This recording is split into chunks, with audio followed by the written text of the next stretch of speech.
ফ্রান্সের নাম শুনলে প্রথমে আমাদের মাথায় আসে ফুটবলে এমবাপ্পের পারফরমেন্স, আইফেল টাওয়ার আর মোস্ট ইম্পর্ট্যান্ট ফ্রান্সের ম্যাপ। কিন্তু এটা ফ্রান্সের প্রপার ম্যাপ না। প্রপার ফ্রান্স হলো ঠিক এরকম।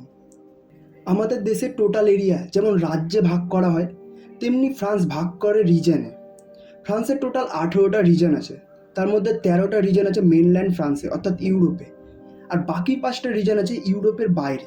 এগুলি তো মেনল্যান্ড ফ্রান্সের মতন সেম ইকোনমিক পলিটিক্যাল ইনফ্রাস্ট্রাকচার দেখা যায়, অর্থাৎ এখানকার জনগণ ফ্রান্সের সিটিজেন, তারা ফ্রান্সের ইলেকশনে ভোট দিতে পারে।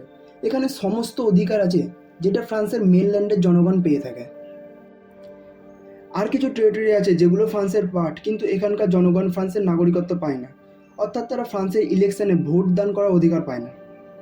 এই সমস্ত এরিয়ায় তাদের নিজস্ব গভর্নমেন্ট আছে, তারা নিজেদের লোকাল গভর্নমেন্টের জন্য ভোট দেয়, নিজেরা তাদের পলিটিক্যাল এবং ইকোনমিক ব্যবস্থা চালায়, কিন্তু তাদের বিদেশ নীতি এবং সামরিক নীতি মেনল্যান্ড ফ্রান্সের সরকার বানায়।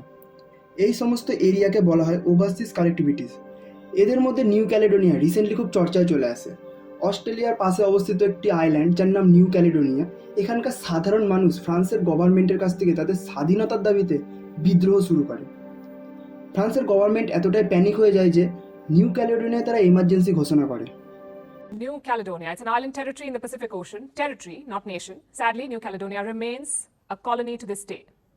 It's a French overseas territory. But not all the people of New Caledonia are happy about this. Yesterday, violent protests broke out. Protests against France.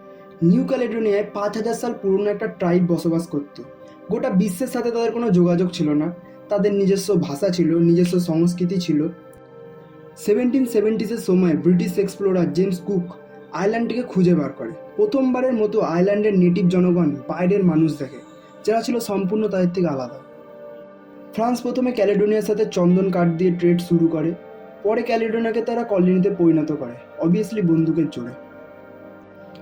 France ক্যালেডোনিয়ার native জনগণকে স্লেভ হিসেবেও ব্যবহার করে। রিউনিয়ন ইন্ডিয়ান ওশানে অবস্থিত ফ্রান্সের একটা গুরুত্বপূর্ণ overseas reason. 17th সেঞ্চুরিতে এই আইল্যান্ডটাকে খুঁজে বের করার আগে এই আইল্যান্ডে থেকেও বসবাস করতো না।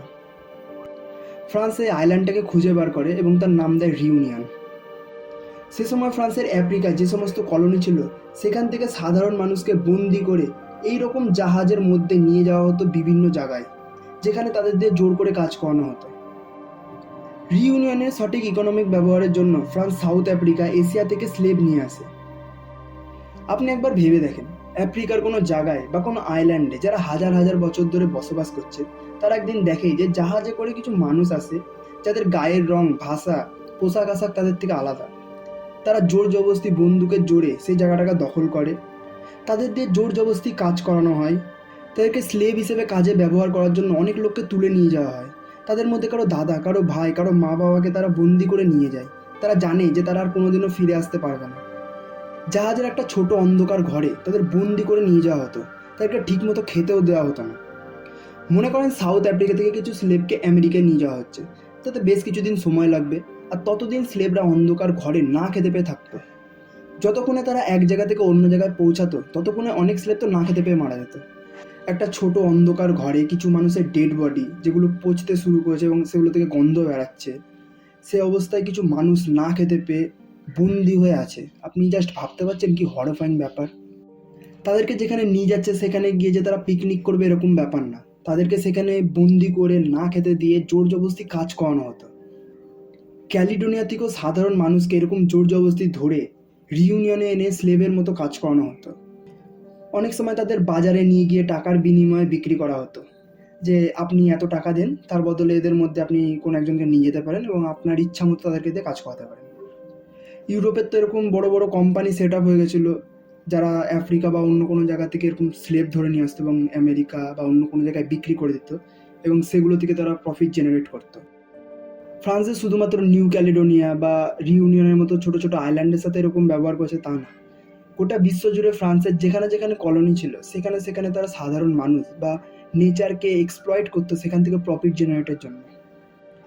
কিন্তু এখন 2024-এ ফ্রান্সের সে বিশাল কলোনিয়াল এম্পায়ার নেই, তাদের বেশিরভাগ অলমোস্ট সবই স্বাধীন হয়ে গেছে।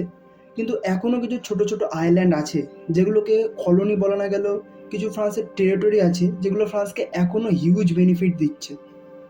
আপনার মনে হতে পারে এই ছোটো ছোটো আইল্যান্ড ফ্রান্সকে কী এমন হিউজ বেনিফিট দিচ্ছে। তো এই সমস্ত আইল্যান্ডে ফ্রান্সের মিলিটারি বেস আছে। এর ফলে ফ্রান্স ক্ষমতা পায় বিশ্বের যে কোনো জায়গায় মিলিটারি অপারেশন করার। মনে করেন ইন্ডিয়ান ওশানে ফ্রান্সকে একটা মিলিটারি অপারেশন করার প্রয়োজন হচ্ছে, তো সেটা রিইউনিয়ন থেকে খুব সহজেই হতে পারে। বেসিক্যালি এই সমস্ত ছোট ছোট আইল্যান্ড ফ্রান্সকে all over the world military power প্রজেকশনের এবিলিটি প্রদান করছে।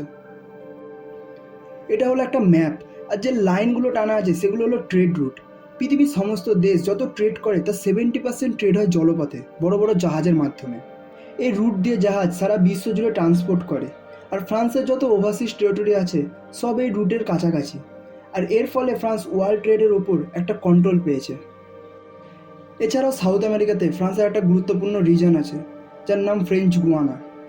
সাউথ আমেরিকা গুয়ানাতে ফ্রান্স এবং ইউরোপীয় ইউনিয়নের একটা স্পেস সেন্টার আছে, যেটা রিসেন্টলি খুব চর্চায় আছে যখন জেমস ওয়েব টেলিস্কোপ সেখান থেকে মহাকাশে পাঠানো হয়। ইকুয়েটরের কাছে হওয়ায় এখান থেকে স্যাটেলাইট স্পেসে পাঠাতে খুব সুবিধা হয়। আপনি এটা জেনে খুব অবাক হবেন যে ইউরোপের ফ্রান্স তার সবথেকে বড় বর্ডার শেয়ার করে ব্রাজিলের সাথে সাউথ আমেরিকায়।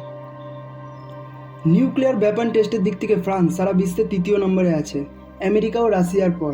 ফ্রান্স প্রায় 200টিরও বেশি নিউক্লিয়ার ওয়েপন টেস্ট করেছে। আপনার কি মনে হয় এত নিউক্লিয়ার টেস্ট ফ্রান্স নিজের দেশে মানে মেইনল্যান্ড ফ্রান্সে করেছে? কখনোই না। এই সমস্ত নিউক্লিয়ার টেস্টের জন্য ফ্রান্স আফ্রিকার সাহারা মরুভূমি আর নিউ ক্যালেডোনিয়ার মতন আইল্যান্ডের ব্যবহার করেছে। সাউথ প্যাসিফিক ওশেনে 121টি আইল্যান্ডে গঠিত ফ্রেঞ্চ পলিনেশিয়া। এটা খুব ফেমাস ফর ইটস বিউটি। প্রতি বছর হাজার হাজার ট্যুরিস্ট যায় এই আইল্যান্ডগুলোতে তার প্রাকৃতিক সৌন্দর্য উপভোগ করতে। কিন্তু ফ্রান্স এখানেও তার নিউক্লিয়ার প্রোগ্রাম চালায়, এর ফলে এনভায়রনমেন্টের অনেক ক্ষতি হয়।